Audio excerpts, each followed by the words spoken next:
Good morning, students. I am Raman Gupta from Government College Bara. In this video, we'll study a poem written by John Milton. The name of the poem is When the Assault Was Intended to the City. The title is sometimes used up to intended and other times to the city. Before commencing the poem, I will tell you something about the background of the poem. In this poem, before writing it, the poet who had some links in politics also, and when the Charles, he was a Puritan, as you know, Milton was a Puritan. He believed in Puritanism, and when Charles II came into power, he was worried that he will be slaughtered or he will be punished for his beliefs and links in politics.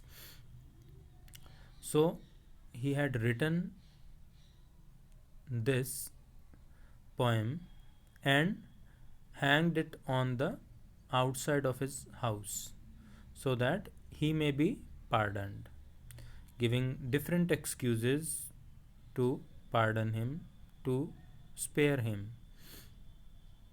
unpunished. So let's begin with the poem with the text. Captain or colonel or knight in arms, whose chance on these defenceless doors may seize, if ever deed of honor did thee please, guard them and him within protect from harms. These lines have been taken from the poem When the Assault Was Intended to the City, written by John Milton, the great poet of the age. The poem was composed when the Civil War had commenced in November in London. The Royalist forces were at their nearest on Saturday, the 12th of November. Milton shared the common alarm. The Cavaliers would have particularly loud to sack Milton's house, to save Milton's house, because he was well known as a strong parliamentarian.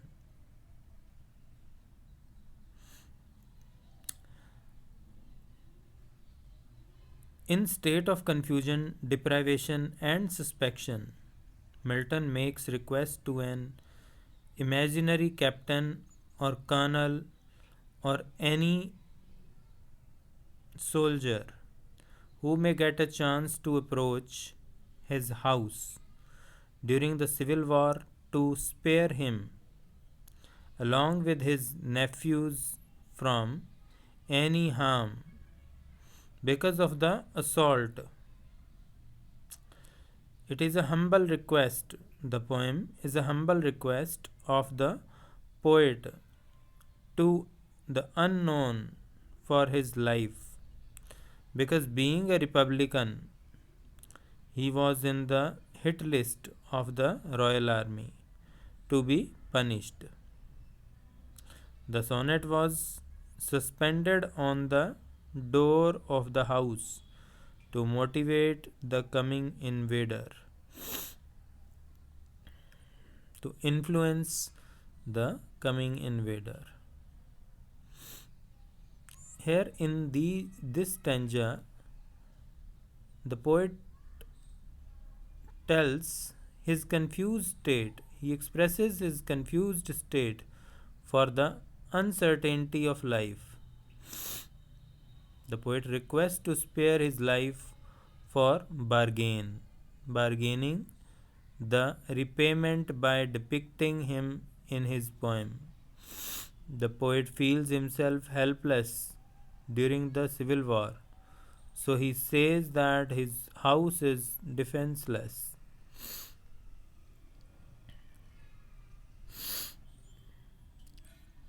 The next stanza: he can requite thee, for he knows the charms that call fame on such gentle acts as these, and he can spread thy name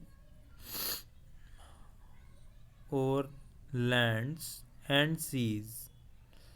Whatever climb the sun's bright circle warms.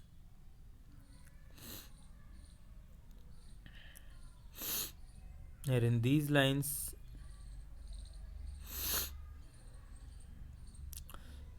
helping the poet and his nephew will be rewarded him as a subject of poet's poem. The poet makes request to the imaginary invader to protect him and his nephew, sparing their lives during the civil war. The poet promises that if the imaginary invader does so, he will immortalize him through his poem. The bargaining will be a matter of no loss for the expected soldier. Helping the poet and his nephew will be rewarded him as a subject of the poet's poem to come. He compares the writings of poems to the gentle deeds. According to the poet, his fame and name will be spread throughout the world under the sun. He will be remembered forever, as he thinks that writing poetry is also a noble work. It is the best way to make someone immortalize. Climb sun's bright and circle warms are some symbols of life.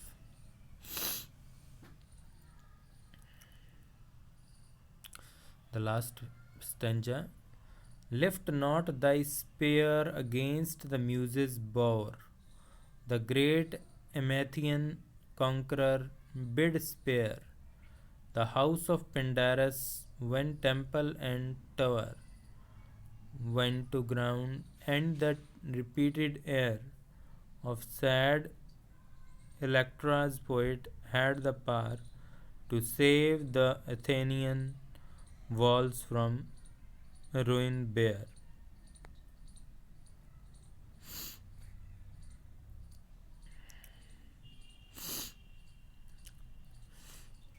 In this concluding stanza, Milton gives the example of the old warriors who had respected and had shown great consideration to their poetry, that the royalist offices should save him from danger, as the house of Pindar was spared by Alexander the Great in 353 BC. He makes request to honor him as Lysander, the great Spartan leader, did when the Spartans defeated the Athenians in 404 BC. They refrained from destroying Athens on hearing part of a chorus from Electra, a tragedy by the famous Athenian poet Euripides, 480 to 406 BC. It was happened only to honor the great musician. The city was spared to he requests to spare him as he is also a poet to be honored.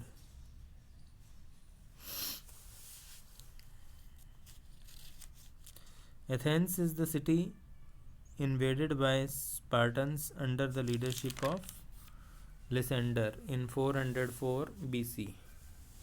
Electra is the tragedy sung by the famous poet Euripides. He was a great tragic poet, and one of his greatest works are Electra. Milton's Parade of Knowledge becomes apparent through his Greek models.